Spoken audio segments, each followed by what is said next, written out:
hari andi makuru ari kuvuga ko Benjamin Netanyahu ashobora kuba yarashwe, ashobora kuba yarishwe, kuko urugo rwe rwaratewe, rwararashwe.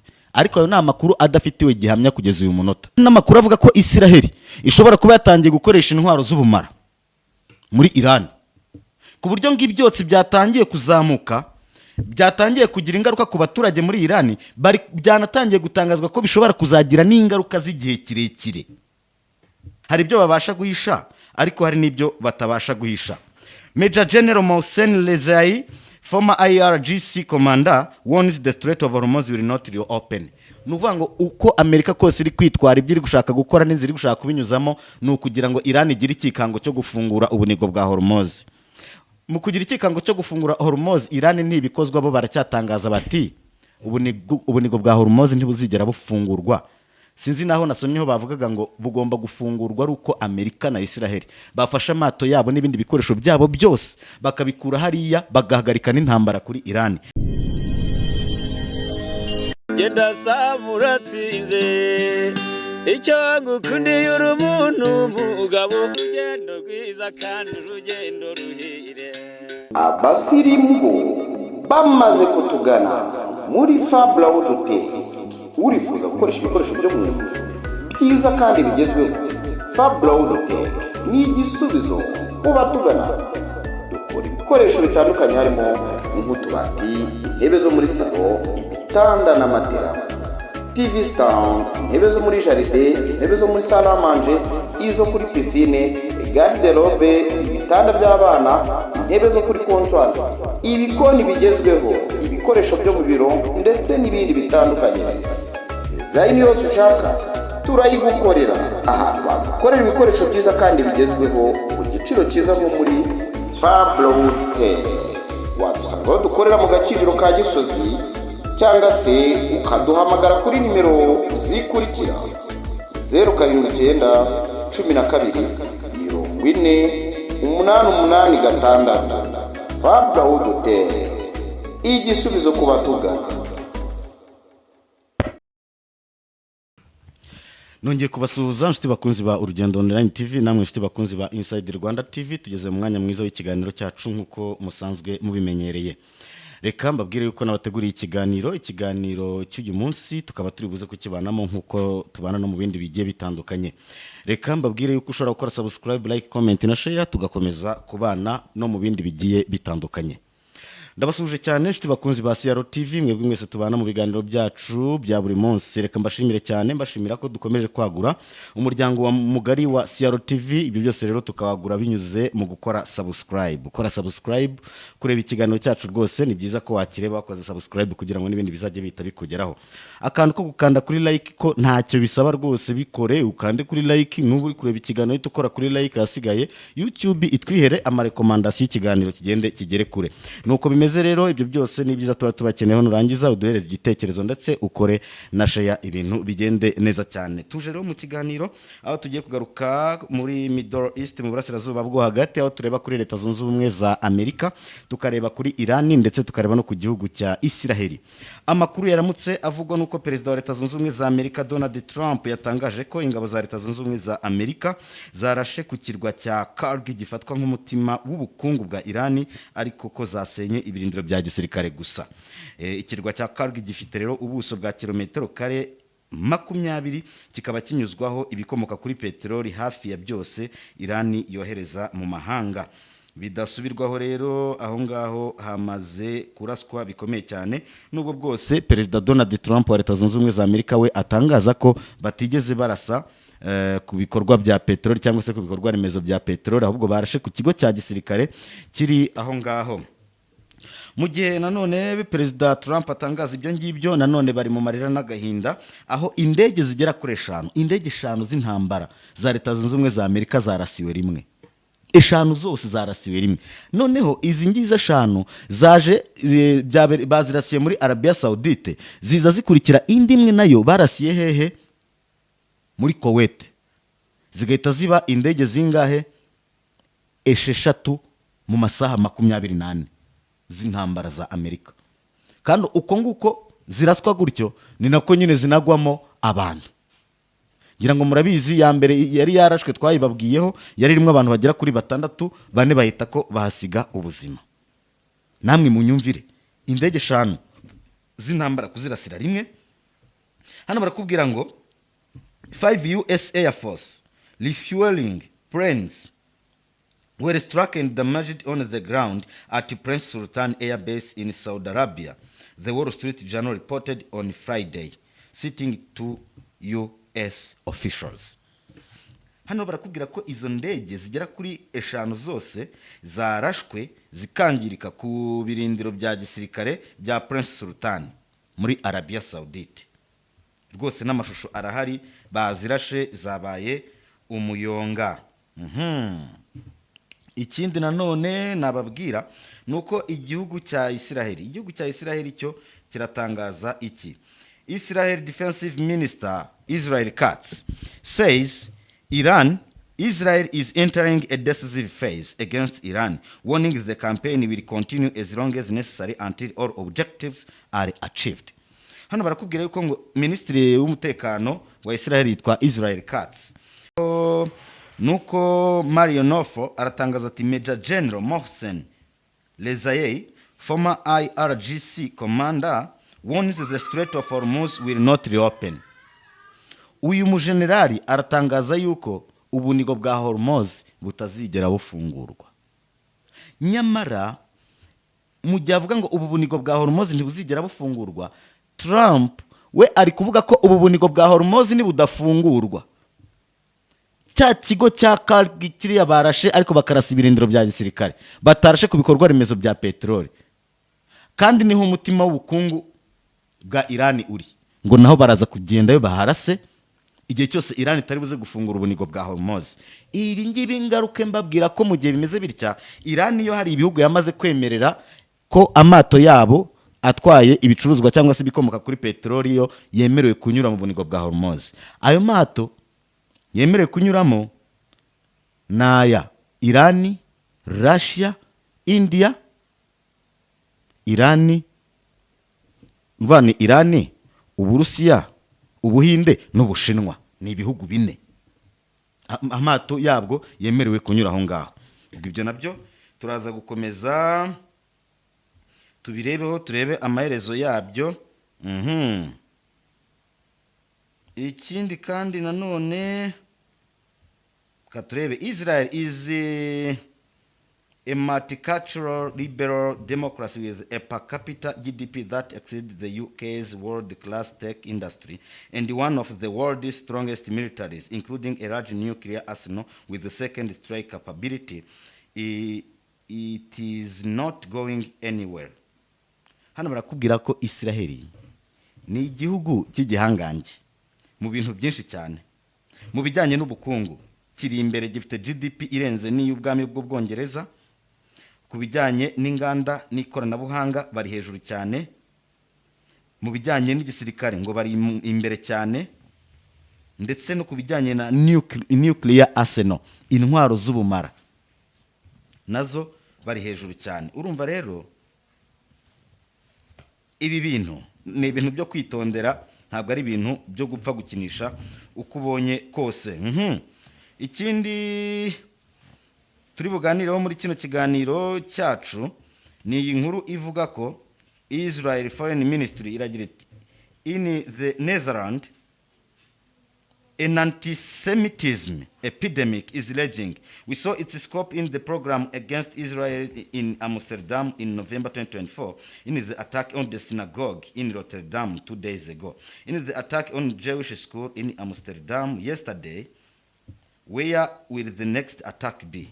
The Dutch government needs to do much more to fight anti-Semitism. Angaha hari ibitero byabaye mu Buholandi ariko byigabiza urusengero rw'Abanyayisiraheli. Ibi ngibi no muri Amerika byarabaye, nabyo byibasira sinagogi y'Abanyayisiraheli ku munsi w'ejo. Ibi bintu bishatse kuvuga iki? Bishatse kuvuga ko Isiraheli ahantu hari ibikorwa byayo n'insengero zayo ku isi ya rurema, hashobora guhura n'ibibazo anytime, igihe icyo ari cyo cyose, umunota uwo ari wo wose. Ibyo bikaza bisobanura iki? Biraza bigaragaza ikindi kintu gikomeye cyane, ikindi kintu gikomeye. Daily Mail iragira iti Abu Dhabi arrest 45 people for filming drone or missile strikes as UAE social media crackdown ramps up. Ahangaha hari abantu muri Abu Dhabi, ni muri United Arab Emirates, bagera kuri 45 batawe muri yombi bari gufata amashusho ya drone na misile zari ziri kuraswa i Dubai. Ntibaba bifuza ko hari amakuru ajya hanze, ntibaba bifuza ko hari ibisohoka.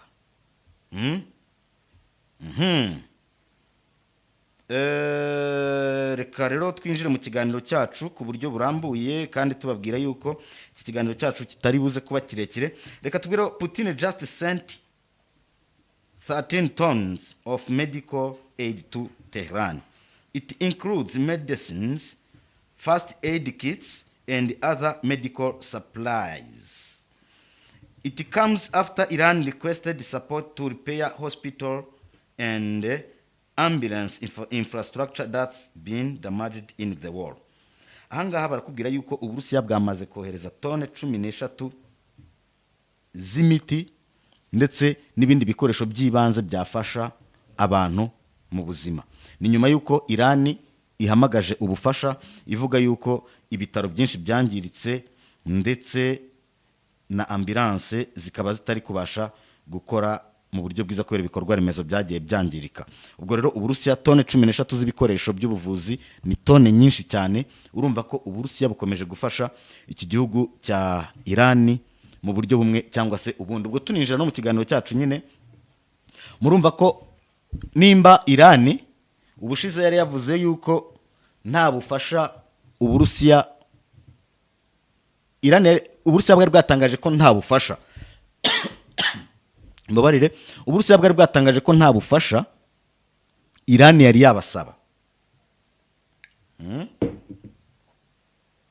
Gutangaza rero ko nta bufasha Irani yari yabasaba, abantu bari bakomeje kubyibazaho. Ariko noneho Uburusiya bwo bwitangarije ko bwamaze kohereza tone 13 z'ibikoresho by'ubuvuzi mu gihugu cya Irani, kandi ko ari Irani yari yabisabye.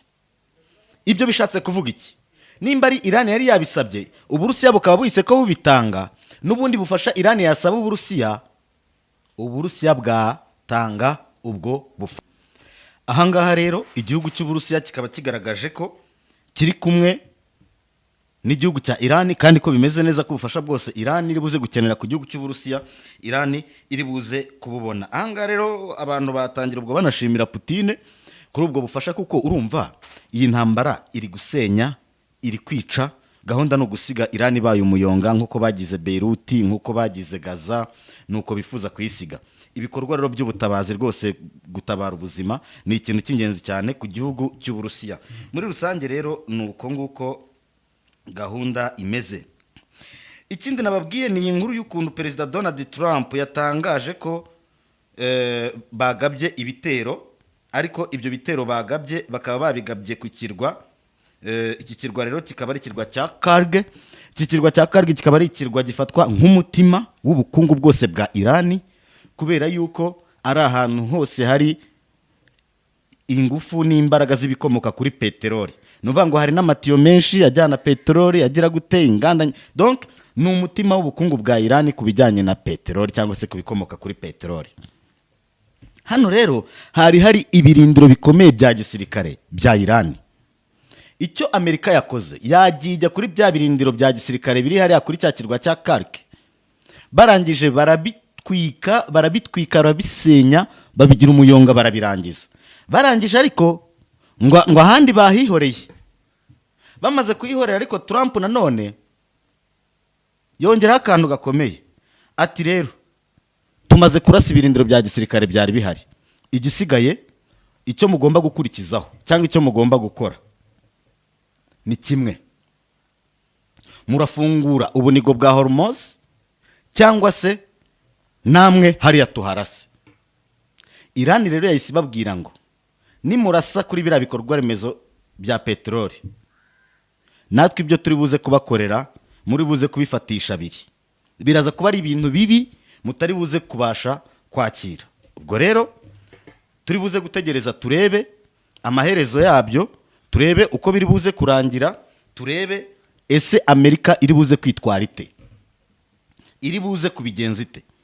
Ahangaha iki kirwa ni ikirwa gikomeye cyane ko gifite ubuso bwa kilometero kare 20. Ni ahantu hanini, urumva ko ni ikirwa kinini.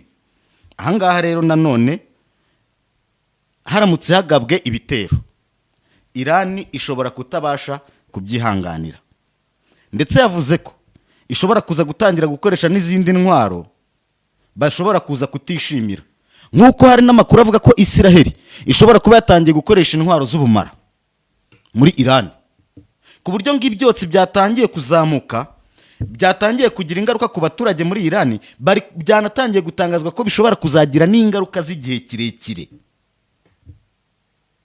Ikindi, Amerika iri gushakisha uruhindu, Iranium ya Irani itunganyije, bari kwishakisha uruhindu ku buryo batarayibona, ntabwo intambara ishobora kuzahagarara. Kandi Irani nayo yarayihungishije, Irani yarayihishe, ibintu bimeze nabi cyane. Hari andi makuru ari kuvuga ko Benjamin Netanyahu ashobora kuba yarashwe, ashobora kuba yarishwe, kuko urwo rwe rwaratewe, rwararashwe, ariko ayo ni amakuru adafitiwe gihamya kugeza uyu munota. Hano hari ikinyamakuru ndi kubona kigira kiti if Netanyahu is dead, who is in charge?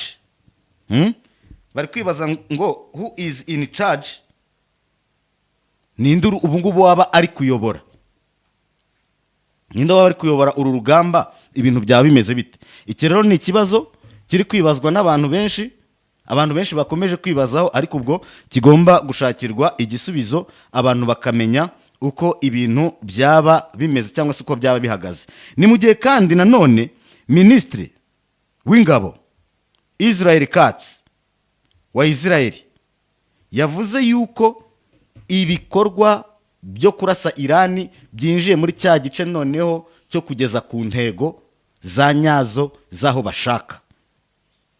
Arangije anavuga ko kandi batazigera barekera ngo bahagarike iyi ntambara, icyo bifuza kugeraho batakigezeho ngo babibone ko bakigezeho. Intambara ntishobora guhagarara, iyi ntambara ntishobora guhagarara.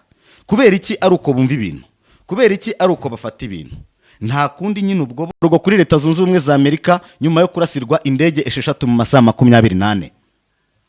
Indege 6 mu masaha 24, uruhombo rukomeye kuri Amerika, ndetse muri izo ndege hagapfiramo n'abana ba Amerika. Indege 6, ibyo ni ibyo tuba twamenye biri aho ngaho.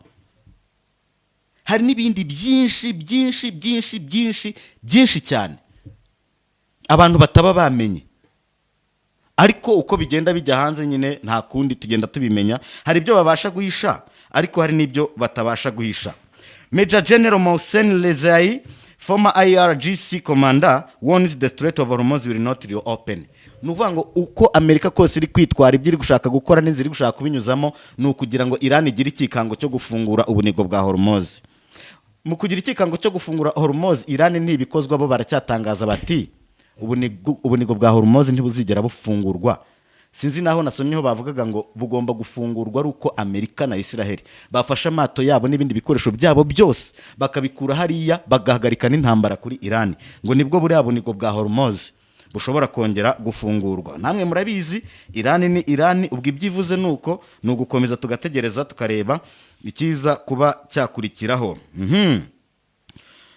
Tugenda tugana ku musozo w'iki kiganiro cyacu, nuko Israel byamaze gutangazwa nyine iri mu ntambara, ariko nta nukundi baba bari gutangaza nyine ngo uburyo ikomeye mu gisirikare, mu nganda, technology byose, kandi koko nibyo Isiraheli ni igihugu kitaragafu kivugwa rimwe waza ngo uvuge ibyo ushatse cyangwa se ngo wikorere ibyo ushatse. Nabaye isezerano ry'uko iki kiganiro cyacu kitari buze kuba ikiganiro kirekire, reka tugisoreze ahangaha dukomeze tubategurire ibindi biganiro. Ndabashimiye cyane, ngewe urabategura ikiganiro nkanakibagezaho nari Robert Sympathique Iyandemye. Ndabashimiye cyane, mukore subscribe, like, comment na share, ahasigaye dukomeze kubana no mu bindi biganiro bitandukanye. Asante sana, ndabifuriza gukomeza kugira ibihe byiza, ndabakunda cyane.